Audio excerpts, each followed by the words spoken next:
This is the High-Stakes Lowdown, a RotoViz podcast brought to you by the Fantasy Football Players Championship. I'm Eric Balkman from the High-Stakes Fantasy Football Hour and the FFPC. You can follow me on Twitter at Eric Balkman and the FFPC on Twitter at FFPC. Before we get into the show, I want to remind everyone that you can get a listeners-only 10% discount to RotoViz by using the code RVRadio2022. That's RVRADIO2022. Your subscription gives you unlimited access to all of the RotoViz content and tools, and it supports the podcast channel. Now, without further ado, here's the latest edition of the RotoViz High-Stakes Lowdown.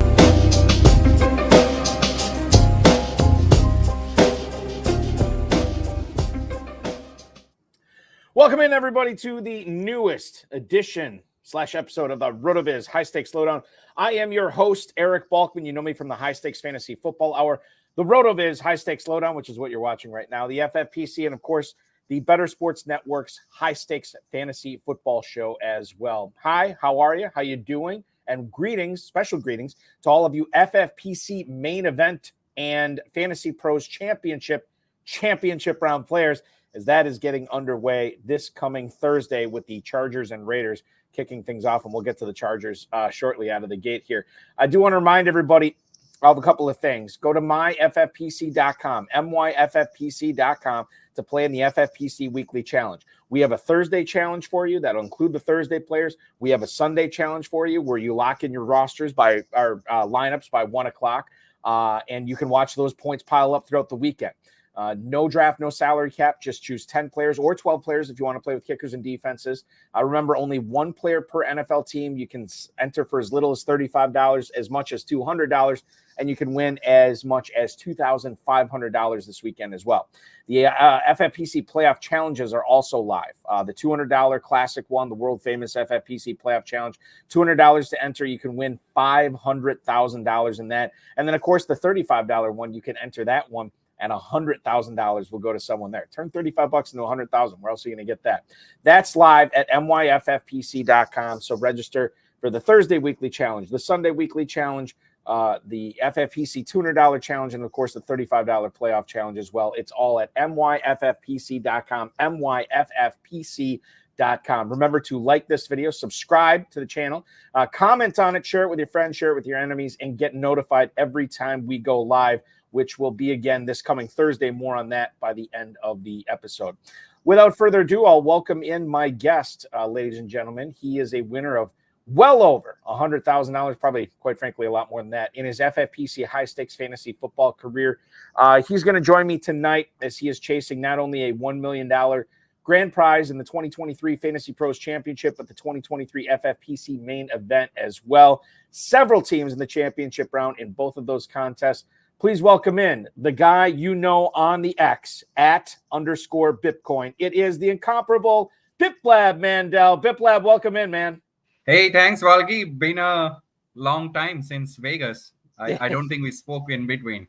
No, we haven't. And I was actually trying to figure out, I was watching those 2 Monday night games last night, and I realized I didn't have a guest yet for the show tomorrow. I'm like, God, who's always what well have I not gone to enough? And I remember, God, I haven't had Biplab on in forever. Let's see if he's available. Boom, you're available. We're making magic happen tonight, which I'm very excited. How exciting. I mean, this is kind of old hat for you for being in the championship round of so many contests. I mean, we'll throw in KFFSC, into that as well. But as we get this championship round underway, I mean, is the blood pumping a little bit more forcefully now that the money weeks are about to be underway? Yeah, it is. But, after playing so many years, I am probably not that stressed about it than, your first time or whatnot. And really, I think last year was tough. So this is a good year. I have a lot more teams than last year in the championship. But, I still remember the 2 years back. I think 3 years back when I first finished top 5 in the main event gives you a lot of confidence. And then the next year also, I think I finished top 10. So hopefully I'm back this year. Obviously, winning it all is like having a perfect playoff. Need a lot of luck, but we'll see what happens here. Yeah, you said you have a lot more teams in the championship round this year compared to last year. Did you do anything differently, or did the injuries and everything just fall your way a little bit better this year? No, I think, I mean, I'm one of those who always follows my process. And, thankfully, I mean, again, it depends how you win, because you need to have a bankroll to keep going year over year, right? But, I always believe you follow the process, good thing will happen. You cannot control injuries. You can only, complain about it, but there's nothing more you can do. And this has been a tough year also, right? A lot of injuries, but I got lucky, with some Kyron Williamses, the zero RBs with Rashad White. I know a lot of people hated him and I drafted a lot of him in the 6th round. So some of those worked out. And it's for me, it's about follow the process, grind the waivers, don't change week to week, and then hopefully good things happen in the end. And I think that's the big takeaway here is, like, just because you have a bad year, it doesn't mean you have to throw away what you've been doing. I think tweaks are good, and tweaks are necessary, but sometimes you just, if you look back on your year in 2022 and you realize, like, you know what, I really like the way I did everything, it just didn't work out for me, let's do it again. And then sure enough, I think about, and this is the comp I always go back to for something like this. I can't remember what year it was, but it was several years ago. And Chad Schroeder went heavy into Todd Gurley one year, drafting him every main events, FPCs, big paybacks and varsities and everything. And Gurley had one of the worst years. I mean, like, terrible year. And what happened the following year? Chad went right back to that Todd Gurley. Well, he loaded up on Gurley again, and Gurley had one of the best years ever, and Chad probably had one of his best years ever too. And I think that's the thing. It's just like, every year is separate, and I think we're seeing that every week is separate almost now, Bip.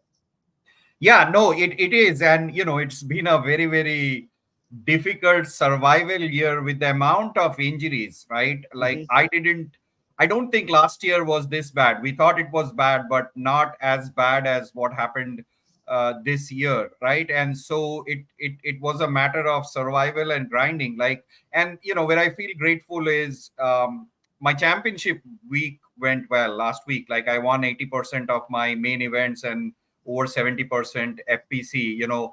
I'm still complaining about the last catch HN had. I lost an FPC, otherwise that would have also been in, but can't complain. Right. So that way, and it's like a concept of law of averages. If you follow the process and it's the right process, tried and tested, it all averages out over a period of time. So I was hopeful this year would go, and it's gone well. I think the only difference is I have is probably Balki focusing a bit more on good offensive stacks, right? Not ignoring the quarterback position. I did ignore it last year. I didn't do that this year.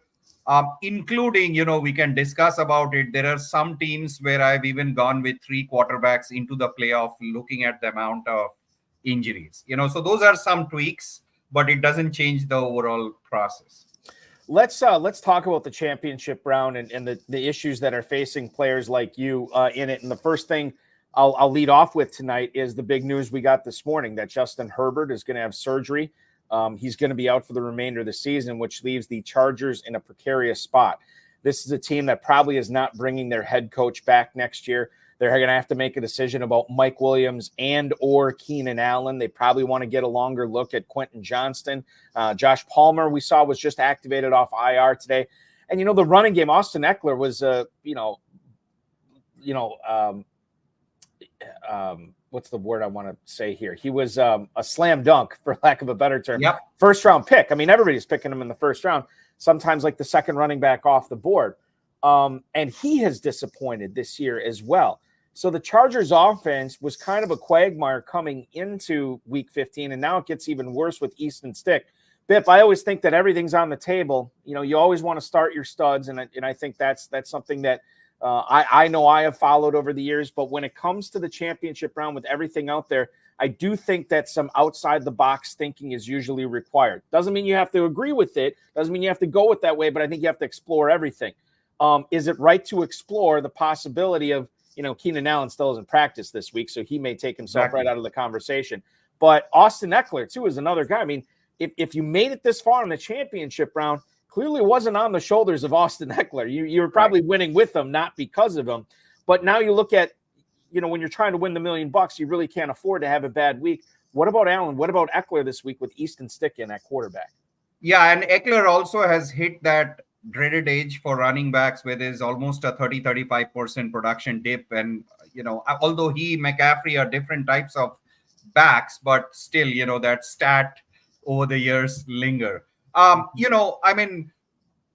Again, we have to see how the practice goes and whether Allen plays. The other thing I worry about Allen is he's playing hurt last couple of weeks, and I think that might be affecting his production. And it was not that Herbert played last 3 weeks as a quarterback one. In fact, in the last game, Stick, without practice coming in, was able to at least move the ball.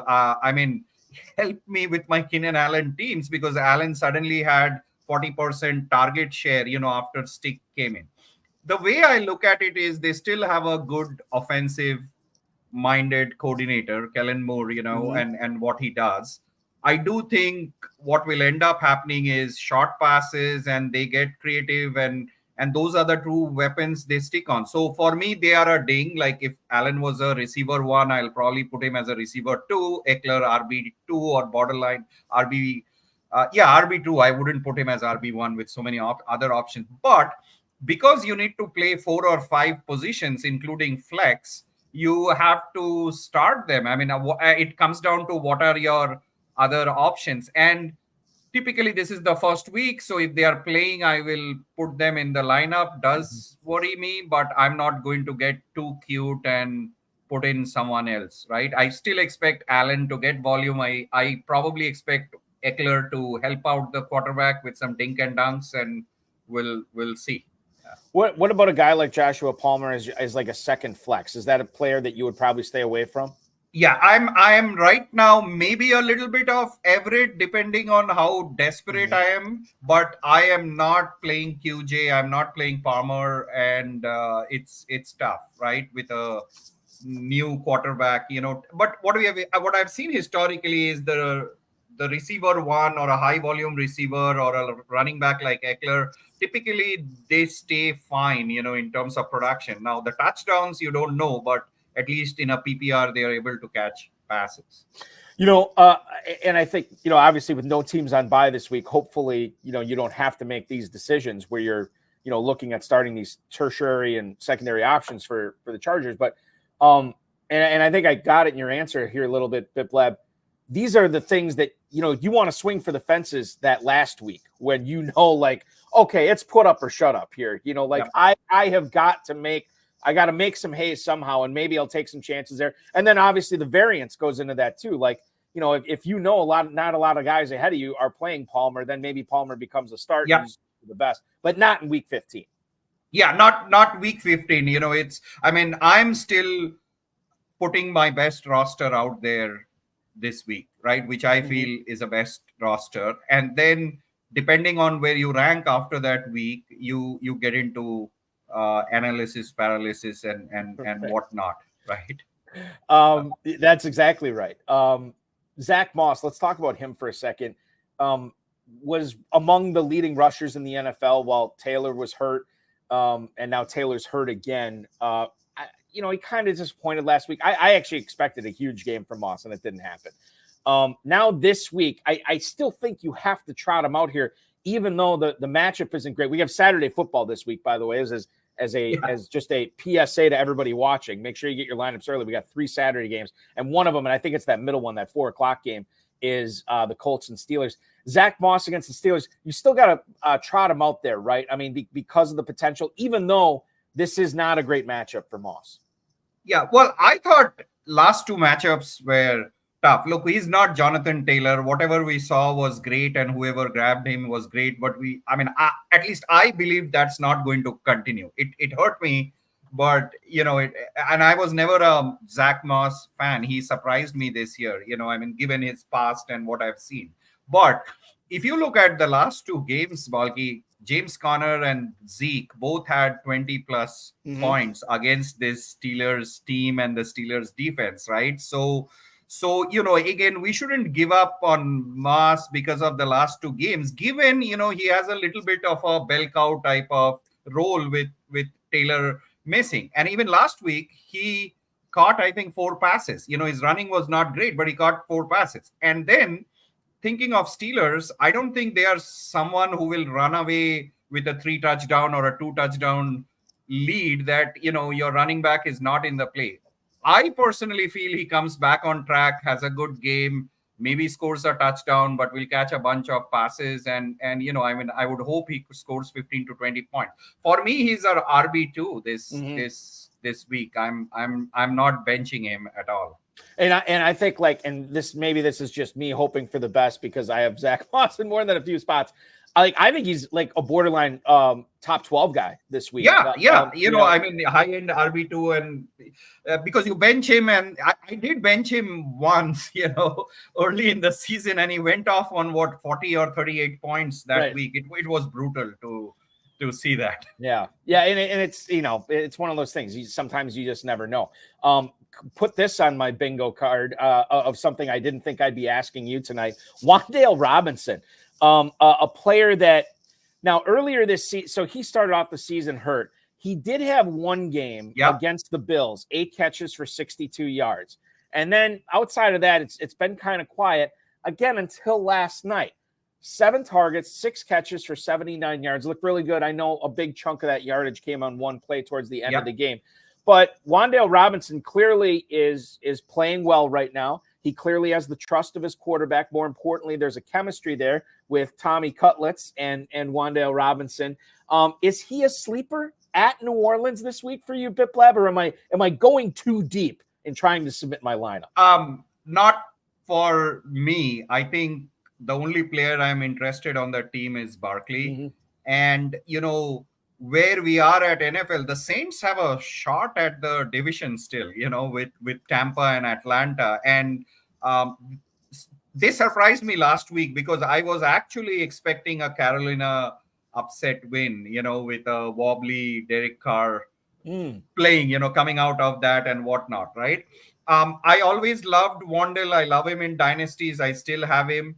I did play him the week. He had 8 catches for 80 plus yards in a 3 receiver league like the NFFCs and FFWCs, right? So I was very happy about it, but I came down to earth the following week when he did nothing, right? So for me, I need to see a bit more of consistency, Bulky, week to week. So, if I look at my teams, I have options because at FFPC with the flex, you can play anybody you want. So he's not on my starting radar. I'm not starting him anywhere. He'll be on some of my best ball teams, and so be it, right? So, to me, it's a deep sleeper, desperation play, or if you are in a 3 receiver, 2 flex leagues. Yeah, and then that would make sense because you do have to go deeper at that point, and Robinson would be a guy that you could look at there.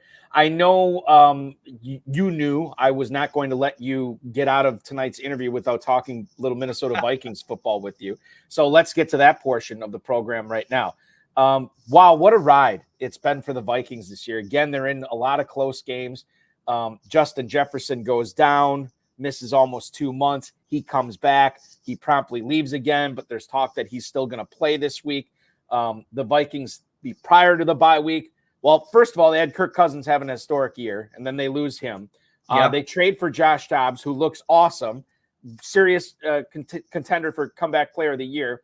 And then right before the bye, the Vikings are like, well, we're going to evaluate the quarterback situation. They evaluated it. They still started him coming out of the bye. And then I don't know what that was this past week, that Vikings Raiders game, but he ends up getting benched in that game. Find out that Nick Mullins is now the quarterback going forward. All this going on, and this setup that I have for you, Jordan Addison had some pretty good games this year, and he was a guy that people were probably counting on as a second flex, maybe even a primary flex, depending upon their team in the championship round this week. What do you do with Addison? And can you kind of tell me what to expect as a Jefferson owner, as a Hawkinson owner with Nick Mullins going forward. Is this an upgrade for Dobbs? Should we be, bumping up these Vikings this week? Is it a lateral move or is it worse? Your thoughts from a fantasy perspective, Bip. Well, Mullins, at least what I've seen in the past San Francisco days also, right? Like familiar with the system a little bit. He's been around with the Vikings. I think, he will sling it, he will pass, and, he doesn't run, which Dobbs does. And the way Bengals are playing, and they also have a playoff shot, I think, with Browning, if he keeps playing that way, they will score, right? And so it could be a catch-up game for the Vikings. And without Madison, if he doesn't play, again, you are throwing the ball, right? And so there's a lot of that goes in. But the way I see it is if Justin Jefferson plays, and the way the offense runs, they typically center around a centerpiece, and all of Addison's success. I mean, he was great complementary with Kirk Cousins, but then when Jefferson went down, he became the receiver one and he outperformed. So for me, if Jefferson plays, I think Jefferson and Hawkinson are the two guys I am interested in. Addison will be a borderline flex for me, and it just depends, Balki, what are my options. But I'm probably playing a Jaden Reed over him. I would even play Christian Watson over him if he comes back. So that's where it is. But if suddenly they say that Jefferson is not playing, I will play him, because then he becomes a receiver 2 or a receiver 3 for me. So. And I'm trying to think.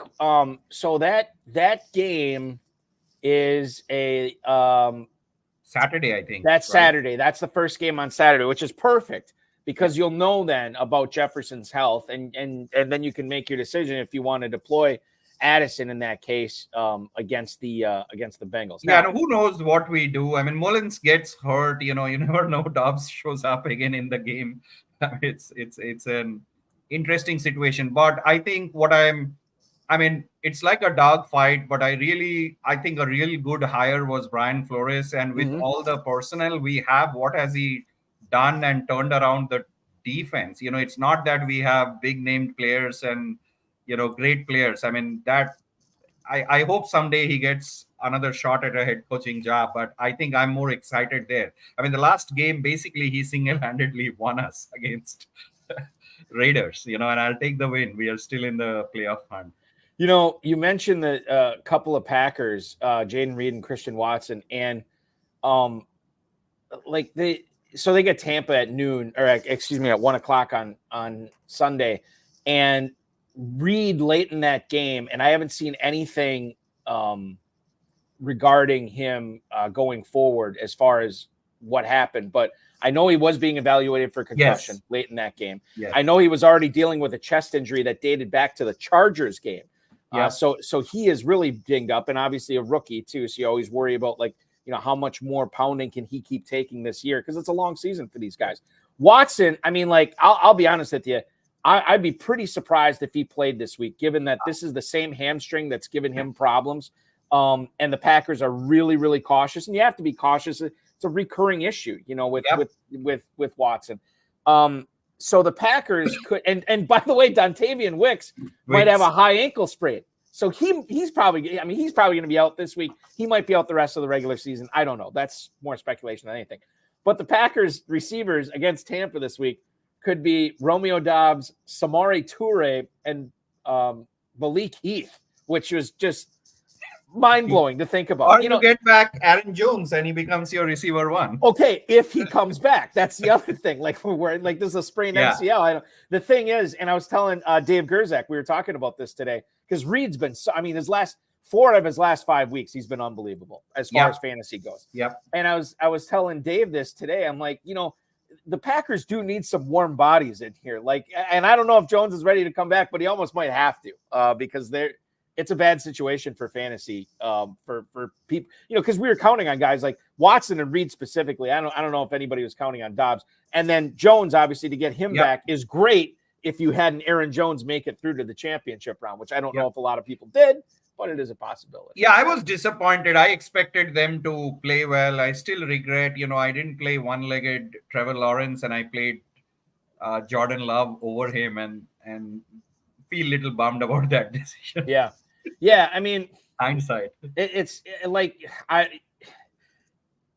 Adam Krautwurst, I think, tweeted this out earlier this season, and he said something in the effect of like fantasy football, like it's not a game of attrition, but attrition is more heavily involved in it than it has in previous years. And I don't know if it's because it's these rocked up athletes that are so tightly wound that the soft tissue injuries happen more. I don't know if it's become a more violent game where the hits are more vicious. I know the NFL's doing their best to kind of protect these offensive players because, as we're seeing too, and not that I want to get on this soapbox, but like if you don't have a good quarterback, the game suffers. If you don't have a good quarterback, your offense is not going to be able to move the ball. And I've said this for forever. There are not 32 people walking planet Earth that can play the quarterback position effectively in the NFL. And when these guys start getting hurt, Justin Herbert, Joe Burrow, Kirk Cousins, list goes on, then it really affects, it's a trickle-down effect, not only for the entertainment value of watching it, but for fantasy. You really got to give some of these guys a second and third look before you put them in your lineup. Yeah. And my perception, okay, this has no facts, so take it as a joke. But my perception is, I don't think the game has gotten more violent. I mean, you go back to the years, there's not proper helmets, not proper protocol, not proper all that stuff, and you play tough, you go through the rigor. These days, with modern technology and money at stake and I just feel we are all spoiled.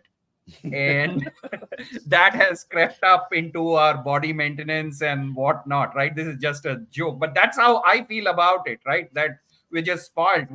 Think about it, Balki. The way you are treated as a kid, you're probably not treating your kid that way. They are more entitled this way, at least what I see here. So, this is just a philosophical comment, but that's how I feel about these soft tissue injuries and everything that goes on these days at the NFL. Yeah, listen, it's something we could wax poetic on this for hours, no question.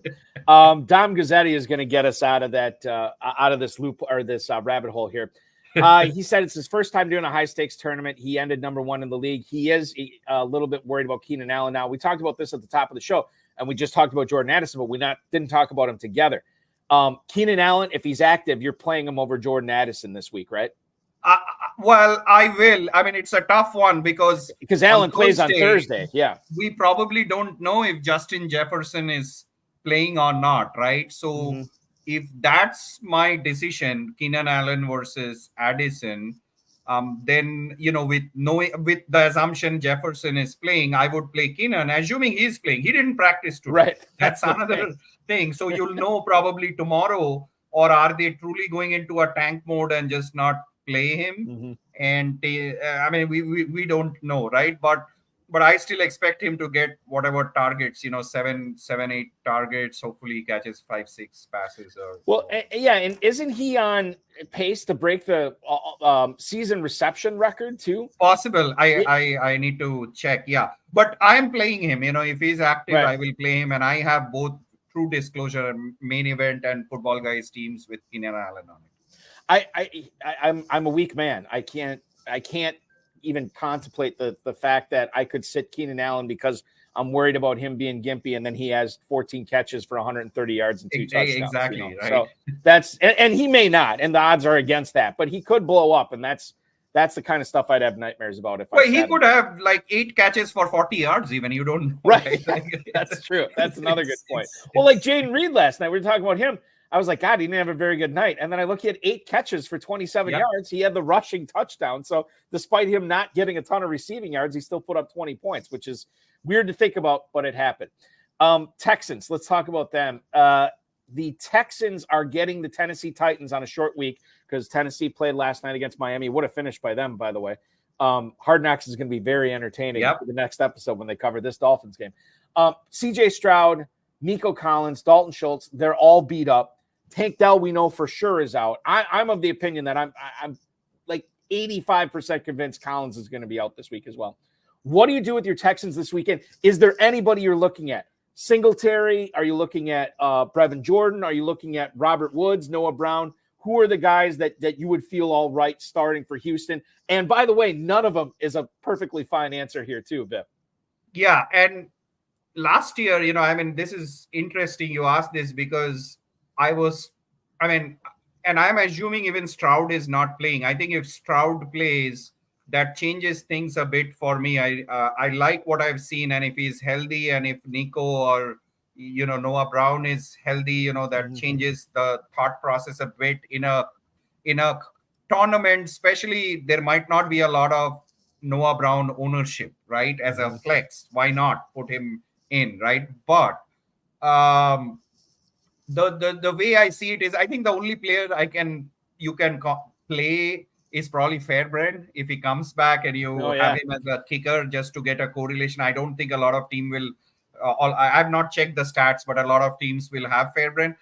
Singletary for me is depends on my running back situation. I'm not playing anyone else. I don't think Nico Collins will play and not Schultz, coming back. And then last year, if you go back and look at the Tennessee and Houston games, they were like 14-17 or 14-19, both the games. And, I just feel, there's Derrick Henry, D Hop revenge game, there's a Mhm. bunch of things going on. So I feel bad, but, it's where that team is at and where it was with Stroud. But they have, I mean, you never overachieve, but what they have done this year, they should be really proud of, how they are building this team. Yeah, I think so too. And especially, when you consider that they traded up to the number 3 spot too to get who's the Yep. defender from Alabama? Will Anderson. Will Anderson. Yeah. To get him. I mean, I don't want to say they put all their eggs into this year's draft, but Yeah. they put a significant amount of them in there, and it seems to be working out. D'Amico Ryans looks like he's working out, but it's all because I mean Stroud. They really hit on Stroud, and this is a guy that has had, I don't want to say he doesn't have any proven playmakers, but none of these guys he was throwing to were like I would classify as proven playmakers. Dalton Schultz was a proven pro. Yeah. Tank Dell was a rookie. Nico Collins has done very little in his career up until now. Robert Woods I can't believe he's still in the league, and CJ Stroud's getting it done. It's Stroud got 2 great weeks out of Noah Brown before he got hurt, right? Yeah. So yeah, and it's amazing, right? When your quarterback is great and you see him go and take hits and run, I mean, it just recharges the team. And yeah, Nico Collins was a revelation. And I have some teams, and he was a 11th or a 12th round pick, Balky, if I remember correctly. Mm-hmm. So that's a huge pick that hit this year. Yeah, for sure. And I think it's going to be really interesting to see where some of these Texans go in drafts next year as well. Yep. Speaking of next year, I'm on to next year when I'm talking about Bears running backs, because I feel like I bring this up every week or every other week, looking for some clarity here, and it just seems to be getting more and more jumbled. The Bears take on the Browns this week in Cleveland, and Deontay Foreman came back this past week to really gum up the works. I thought Roshan Johnson was finally pulling away a little bit, but now it seems like it's a 3-headed monster. And Bip, I know that like we're trying to get variants. We're trying to play players that not a lot of people are playing. I don't think this backfield is worth worrying about. Like, just stay away from all 3 of these guys against the Browns. Yeah, I mean, Justin Field is their running back, basically. Right? Yes. But jokes apart, I do think if you're desperate, Foreman is probably the one that is a consideration. He played 55% snaps last week coming back, and he has really proven himself and gotten into the lineup, right? He was not even active in the beginning part of the season. So for me, he's a desperation play, and you are hoping, you get to the goal line or Flacco fumbles or something and he runs one in from 5-yard line, right? Like that's how the script will go in my opinion. But yeah, you need to look for other options to the extent, you brought up Singletary. I would rather play Singletary over Foreman if I'm desperate. Me too. In totally. a decision like that. You and I are of one mind on that. Interesting box score from the Eagles and Cowboys this week. And I don't know if there's anything to take away from it, because this game was really never in doubt. The Cowboys dominated it from the get-go. The Eagles receivers, only 4 receivers caught passes this game. A.J. Brown caught 9, Devontae Smith caught 5, Dallas Goedert caught 4, and Olamide Zaccheaus caught 1. So really, there is only 3 players with multiple catches, and it's the 3 guys that you would think about, Brown, Smith, and Goddard. FFPC tight end premium scoring. When you consider that this is Goddard's second week back, we saw what he looked like. He looked capable. He looked like he was ready. Is he back to being a must-start tight end or must-start flex in the championship round or the FantasyPros championship round? Bip, where do you fall in on Dallas Goedert this week? Are you all in?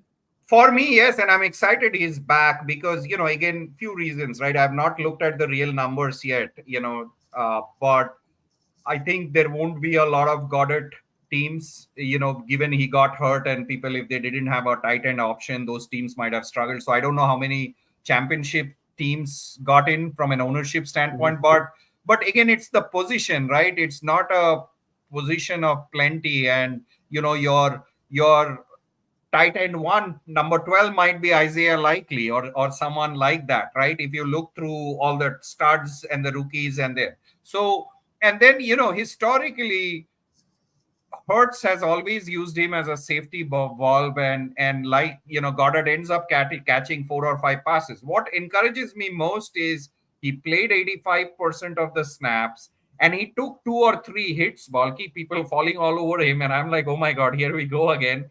And he was fine, right?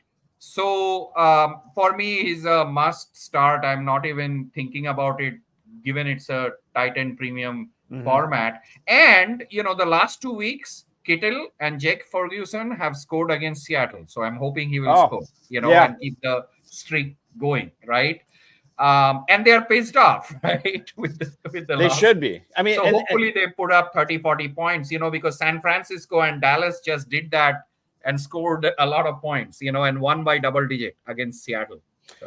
This is a Monday night game. The Eagles really can't afford to drop 3 in a row, especially if they want to have any shot of trying to win that, still trying to win that division over Dallas. And, the thing is, the loser, and this is what's so bizarre, the loser of that division, not the loser, but the second place team in that division, they're probably going to have to go to New Orleans or Tampa or Atlanta to play the first round of the playoffs, because they won't be a division winner, which is crazy town banana pants to think about. But at the same time, it's like the Eagles can kind of, fix that right now by like, look, enough messing around. We have the easiest schedule the rest of the way. Let's not leave anything to chance. And Nick Sirianni is a great coach for that too, because he is like, I know it's like the Jets, Robert Saleh's all gas, no brake. Nick Sirianni, I think, lives his life all gas, no brake. So he is going to ball out and make sure the Eagles ball out this week. And I think Dallas, I mean, I know they are playing at a great level. They will drop a game. Dak will have a bad game. Maybe they lose to Buffalo next week. I don't know. So you are right. I think if I look at schedule, Eagles have an easier schedule than Dallas, and could win out, and Dallas drops one and they're higher seeded. The Eagles are 3.5-point road favorites with a total at 47.5 for Monday Night Football this coming week. And thank God we only have one Monday Night Football game this coming week, which is good too. I'm actually not opposed to the two. I just don't like them starting at the same time. But that's a different discussion. Let's keep talking about that Eagles-Seahawks game. Last week, as far as Seattle's backfield goes, there's a lot of question marks. It was a late game. We didn't know if Charbonnet or Walker were going to play. There was listed as questionable. We found out Sunday morning they were probably going to go, and they both did go. Interesting stat lines here. Charbonnet, who we kind of viewed as the pass catcher coming into the season, 9 carries, 44 yards, a catch for 4 yards. Kenneth Walker, 8 carries for 21 yards, but he had 4 catches for 30 catches. yards. That was surprising to me. Yeah, and so like now, just when I think I have a handle on the Seattle backfield, I don't, and I don't know what to do against Philadelphia. Are both of these guys, if you have either one of them on your team, do you flex them each out? Is one of them better than the other? What's your read on how the Seahawks running back numbers are going to end up against Philly this week? Because Philly's got a pretty good rush defense. Yep. Yeah, I think, I look at both of them as RB3. And if you look at the snap counts when healthy or towards the, before Walker got hurt, Charbonnet was getting more looks. I think Pete Carroll likes him. And I think it's still going to be 50-50 or 55-45 split, right? So for me, they are, especially because Walker is coming back from an injury, they are RB3s. What I'll keep an eye on, Balky, is the injury progression through this week. Like, is anyone probable early in the week or practices more? And what threw me off is Walker catching 4 passes last Yeah. week, right? Otherwise, I would have said, I feel good about Charbonnet because they will play from behind and need to use him. Walker still got the start. He still ran some of those critical downs, and he still might be ahead of Charbonnet where they stand, but that doesn't mean he scores more points than Charbonnet. The only other game this season, so interesting thing from Kenneth Walker here.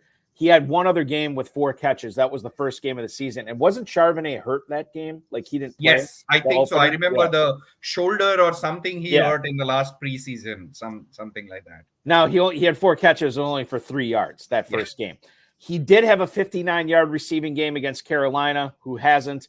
He had 27 against Cincinnati and then 64 against the Commanders, but that was all on 1 catch. It was a 64-yard touchdown catch. So I don't know how replicable that is. But yeah, I think, and then the other thing that sort of makes it problematic, these guys are playing on Monday Night Football. Yeah, well, so, it's a little bit game script dependent, but what I expect is Eagles play pissed off, run up the score, and possible Charbonnet comes in garbage time and starts catching passes in fourth quarter. You never know. I don't think they will run around Walker if they are down 2 scores or something, So it'll be interesting, but I am trying to. I was never a Kenneth Walker fan, so the good news is I don't have that decision. I did take a lot of Charbonnet thinking he gets hurt. I hit a RB1. But then I don't need to play Charbonnet because I have other options still. Yeah, it's just I wasn't a Kenneth Walker guy either because I didn't see him. This is going back to his rookie year. Yeah, I just didn't see him catching a whole lot of passes in college. So and that kind of just players like that lose their shine for me, right? And then he puts up this awesome year. Yes, and I was like, man, I gotta start looking at Kenneth Walker this coming year. Then the Seahawks end up drafting Charbonnet, which just floored me. And then the decision was kind of made for me. I'm like, okay, I'm off Walker for sure because he was still going too high in drafts. Charbonnet here and there because he was going much later. But, I mean, they kind of canceled each other out, and they've kind of been canceling each other out the whole season. It's like what you need is one of these guys to not be playing, resting an injury while the other guy is in there getting the lion's share. Otherwise, it's really tough to count on either one. Yep. The championship round, as I alluded to, Biplab, begins this week in the FFPC main event, the FantasyPros Championship. We heard from Dom Gazzetti, I think it was Dom Gazzetti earlier. This is the first time he's in the championship round. He's not alone. There's a ton of other first-time players in the championship round that are excited to be playing for the $1 million grand prize. I know it's awesome. It's got to be such a rush. Is there any advice that you can give them on, we talked about analysis paralysis earlier, but also like submitting lineups. The rosters are locked at this point, so you can't do anything there. But submitting lineups, is there a different process that you take when you're building your lineups? I know we kind of touched on this, whether it's early in the championship round, late in the championship round. Any tips, anything that you've learned over the years that you think would be helpful? Yep. No, I think by now, most of FFPC players, first year or 10th year or 20th year know this is you must, and this is not a paid publicity, but you must have a Fantasy Mojo subscription because he does publish some very exciting stats, around the stacks, building your stacks, ownership, whatnot. And I know FFPC themselves have started sharing some of this, the ownership percent and whatnot. But, he just does it at a different analytical level. I think that's a must, for someone wanting to win this. The second thing, I would say is I don't go crazy week 1. I'm looking at submitting the best roster that will score the maximum point for my team, because that is the only decision to an extent you control. You don't control 100 others, what they did, right? You can only complain about it. And so out of your 20 players, what is your best roster that scores maximum point? And then I would say start looking at advanced things like receiver versus defensive back matchups, right? And the schemes people run and whatnot, right? But this week for me, it's best players. Then, if I start having a team that's testing 20th or 30th place, then I'll look at all the teams ahead of me, look at what players they have. I'll probably start putting them in an Excel spreadsheet, do my analysis, and then play a little bit of DFS, what helps me catch up in week 2 and week 3. This is still a 3-week run, so everything's not doomed in week 1, but you do want to run up points and be there, hang in there, Do you put a different or more or less of an emphasis on individual matchups during the championship round? Or is it basically the same way you've been doing it all season? You look at matchups the same way here. And no, I will to a little extent, for example, right? I was looking at, this is crazy stats, right? My fantasy pros teams that have made the championship, probably 40% of them have DAX CD stack. Mm-hmm. My main events that have made the championship, 0 teams have DAX CD stack, right?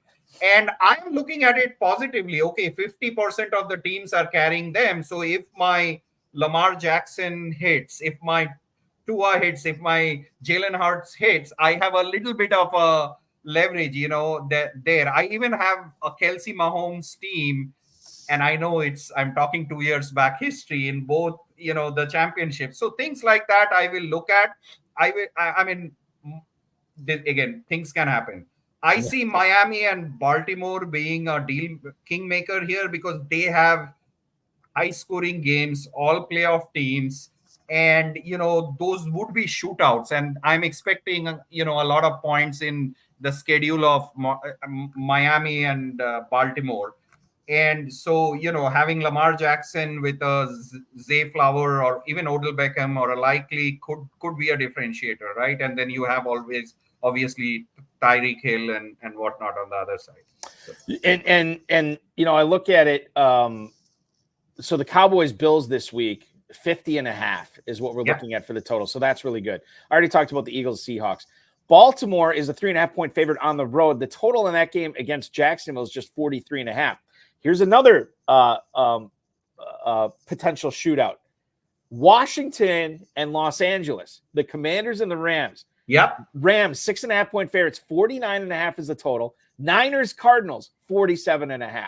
Yeah. And then what was the other one I saw? 47.5 Broncos, Lions. That's another interesting one that like with Gibbs and St. Brown and what have you there. The Dolphins, I'll bring this up because you mentioned them. This week, at home against the New York Jets, coming off that bad loss on a short week, they get the Jets. They're 8.5 point favorites, but the total's just at 39. This might be like a grinded out type game, right? Like before the offense. Well, you would think, but look at the last Jets game they played 2 weeks back, the Jets game. All receivers that are studs had a great game. Waddle's caught passes, Tyreek caught. It was like a perfect dream game for fantasy lovers. And Garrett Wilson and Breece Hall, I think, had a good game, right? So my point is, the scores affect your touchdown, but they don't affect you moving the ball up and down, and it'll be it depends. I think Tyreek will be healthy. We saw him running around, I don't know why he sat out. Maybe it was coach's decision or they were playing it safe, but and he's chasing the record too, right? Yeah, so that's true. We'll see, right? Like what happens there. Yeah. The other thing to keep in mind too, as you mentioned that Jets Dolphins, that was the Black Friday game. Waddle 8 for 114 that game. Hill 9 for 102. Plus he got in the end zone. Yeah. And that was all without Devon Achane. So you would think like if Hill is out there and Achan's out there, maybe you have a potential for even more firepower. Exactly. Right. So that's a good way of looking at it. Okay. Our good buddy John Terry wants to know, Bip, what are we doing at defense this week? Is it the Dolphins defense against the New York Jets with Zach Wilson coming off his best game as a pro? Or is it the New Orleans defense that's at home against Tommy DeVito and those plucky New York Giants? Which defense are you playing? I will probably play. Both defenses are good plays this week, but I'm likely playing Dolphins defense. Because Wilson can't do it 2 weeks in a row. Yeah, but Jets are at home. But the only thing I would say is Barkley is playing well, and that's a factor, in that game. But expecting 2 solid weeks from Zach Wilson, I don't know, right? Yeah. And yeah, but I think both are good defensive plays this week. I would agree with you. I lean towards Miami as well here, but if JT, if your gut tells you the Saints, I don't think there's anything wrong with Yeah, that. I don't think you were. I mean, I could see playing both. So Permar99 also saying the Dolphins for him as well. That's 3-0 for the votes that we can see here, John. So there you go. Go with the Dolphins. Final question here for you, Biplab. I know we've touched on a bit this tonight, but if there's any names that you can give us, that'd be good. A sleeper, and by sleeper, I mean a player that not a lot of people are going to be playing in the championship round or the main event or the FantasyPros Championship that you think people should be getting into their lineups. And then a guy that you wouldn't necessarily bench, but you'd have to think long and hard about starting him this week before you put him in. Yep. I think a sleeper for me I mean, he's old and it's not the same Odell Beckham, but because I was telling you, my mind is saying that Baltimore Ravens will be relevant for the next 3 games and they will have high scoring.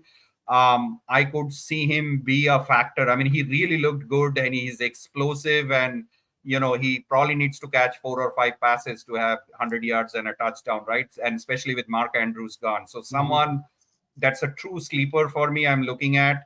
And then, I'm not very confident about Zamir White, but if Josh Jacobs is out, that's someone to look at against the Chargers this week on a short week. And then obviously there is Zeke, he owns that backfield now and he's going to get volume, right? So and John Terry is now saying Zeke is a sleeper for him. So but look at his bust. What do you think about his bust being Justin Jefferson this week?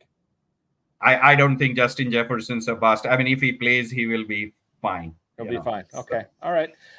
And the bust, I would say the player that worries me is Jamar Chase. They had a blowout win, but he only caught 3 passes, and Higgins is back. And Minnesota, I know, I'm getting too excited about Minnesota, but the defense is playing well. Here is the crazy thing. I think last 3 games, they've only given 1 touchdown or something like that. I was reading somewhere. I didn't see that. For the Vikings, right? You're talking about? Vikings, yeah. So Jamar Chase and Calvin Ridley worries me a little bit, with the health of Trevor Lawrence. Again, I'm not benching them, but I'm just not sure if I'll get those 3 consistent big spike weeks from them. So looking back at this, at the Vikings defense, last week they won 3-0. So obviously, no points there. The week before was that Bears game on, was that Sunday night or was that a Thursday night? I think all Bears won with 12-10. All 4 field goals for Cairo Santos. So they didn't give up a touchdown there. The week before that, they lost to the Broncos 21-20. And in that game, they gave up. Hold on. They gave, I got to make sure I'm looking at it. Yeah. They gave up 5 field goals to Will Lutz. And then Cortland Sutton got that touchdown late with a minute to go that put him up. Yeah. And so that's been 1 touchdown in the last 3 weeks. The Saints game before that, I think they gave up. They gave up 2 second-half touchdowns to Olave and Perry there. But I mean, the Vikings defense, 1 touchdown in the last 3 weeks. Bending is better than breaking. So they're on the road. I mean, I know Jake Browning is playing very well last 2 games after that tough game, but he's still not he's still not Joe Burrow. So we'll see. And that's why, I mean, Jamar Chase might just be fine. He just had a great game, but I just don't like when you spike around and Higgins is back. So we'll see. They're leading off on Saturday, 1:00, Vikings at Cincinnati. 3.5-point favorites are the Bengals. 39.5 is the total. One last thing I want to touch on here, and because this blew me away when I had to rewind it on my direct TV because I thought I misheard it. Joe King saying Sutton has been super reliable this year. Yes, he has. Bip, you probably already know this, but I hope you don't because it'll make for good video if you don't. Do you know how many touchdowns Cortland Sutton has this year? Probably 12. I don't know. He's got 10. 10. Okay, I'm close. Okay. Very close. And like that just blew me away. And like I have Sutton. I guess I don't have Sutton on a lot of teams. I have him more in Dynasty than I do in like redraft or anything like that. But that blew me away that dude, here we are. I mean, what has he got left in the NFL season? He's got 5 more games, right? 7 and 6. Yep. 4 more games. 4 more games they got. 4 more games, and he's already got 10 touchdowns. Yep. I mean, this is wow, what a year for Sutton. I didn't see it coming. The receivers can't separate, but he wins contested catches. And, I mean, the funny thing is, Balky, some of the shared teams I have, every week with the owners, I'm discussing Sutton sucks, but yeah, he's scoring touchdowns. We need to play him. I mean, that's the logic to play Sutton, that he'll get a score, right? And not true. That, we feel great about Sutton. But yeah, he'll score a touchdown. Yeah, and Jerry Jeudy is terrible. I love that. Sutton sucks, but we got to play him because he's play him. He's relatively the best receiver on that team by far when it comes to red zone. Derek Greer on Facebook watching us tonight. Thank you, Derek. He wants to know how many teams you have in the main event championship round. Is it double digits? I don't know if it's double digits. Not main events. I have double digit in FPC and I have FantasyPros, 6 main event teams. I need to go back and look, but I think it's 6. It will probably be 6 or 7. Well, you're gonna have 6 or 7 chances at that $1 million there, and obviously double-digit chances for the $1 million in the FantasyPros Championship. Yeah, no, I'm excited, and what I'm more excited, Balky, is most of my teams have different stacks, so I'm just hoping one of them works out. I have a Mahomes, I have a Hurts, I have a Josh Allen, so it's very exciting. The one I don't have in main event is Dak, but I have 4 of them in FPC, so I'm covered that way. Derek also letting us know he has 1 team in the main event championship, so you guys will be battling it out there for that $1 million. All you need is 1 team. All you need is one. You don't need 6-7 teams. So many players have 1 with 1 teams, Balky. You'll have the stat and the history. So. Right, exactly, yeah. Our man Reddy hanging out with us once again. Desmond Ridder or Nick Mullins this week. If you had to pick one of those guys, who's it going? Obviously, this is not desirable, but I would be picking starting Ridder over Mullins. Me too. Just because I hate Atlanta and they are week to week unreliable, but just with his legs and what happened this week, you'll be surprised. He scored 29 points, and I was going to, this is true story. I was going to play him in my super bracket, Balky, and then Trevor Lawrence said he's playing, and I switched them. Lawrence had all the turnovers, but he still scored 22 points. But Ridder scored 29 points after having 2 14-15 point games. He ran 1, he threw 1, I think. So Ridder gives you more upside. Yeah, Mullins is not going to run.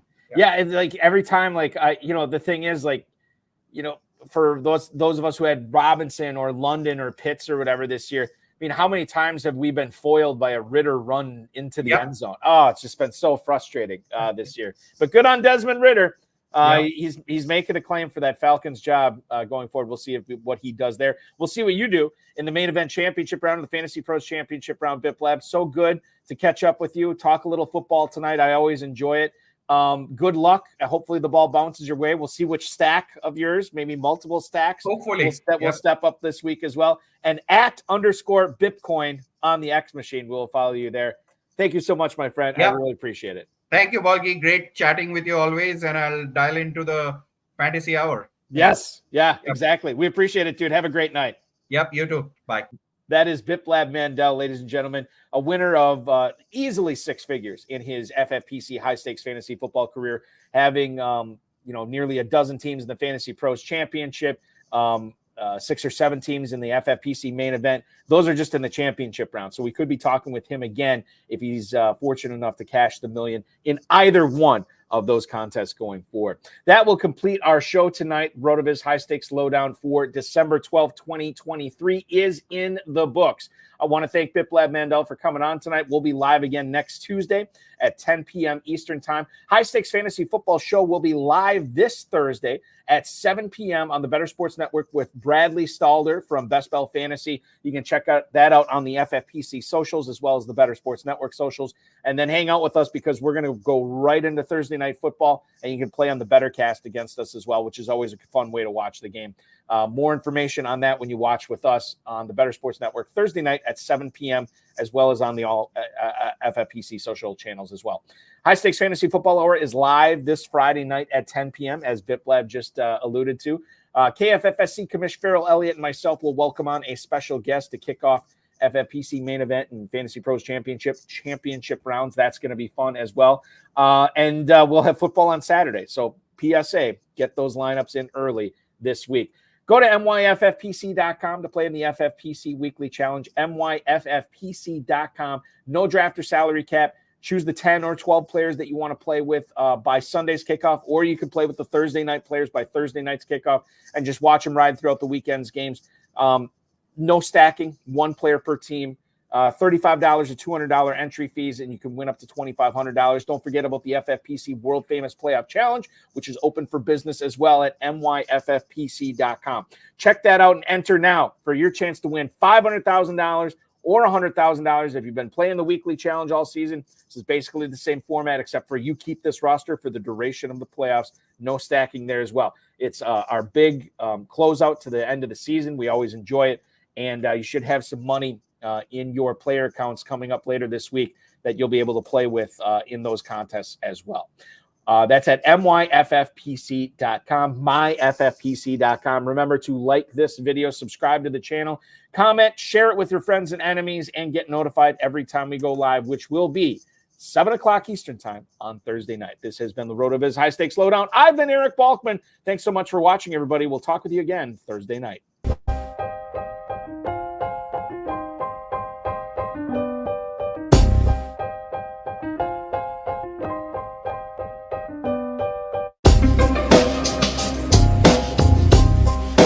Thank you for listening to the High Stakes Lowdown, a RotoViz podcast brought to you by the Fantasy Football Players Championship. And thanks to Grapes for our theme music. Please review the podcast on iTunes under the RotoViz radio feed. It helps us find new listeners. Contact us via email, rotovizradio@gmail.com. We'd love to hear what you think, and follow us on Twitter at RotoVizRadio. And remember, you can always support the show by subscribing to RotoViz at a 10% discount through the NFL podcast homepage, rotoviz.com/podcast.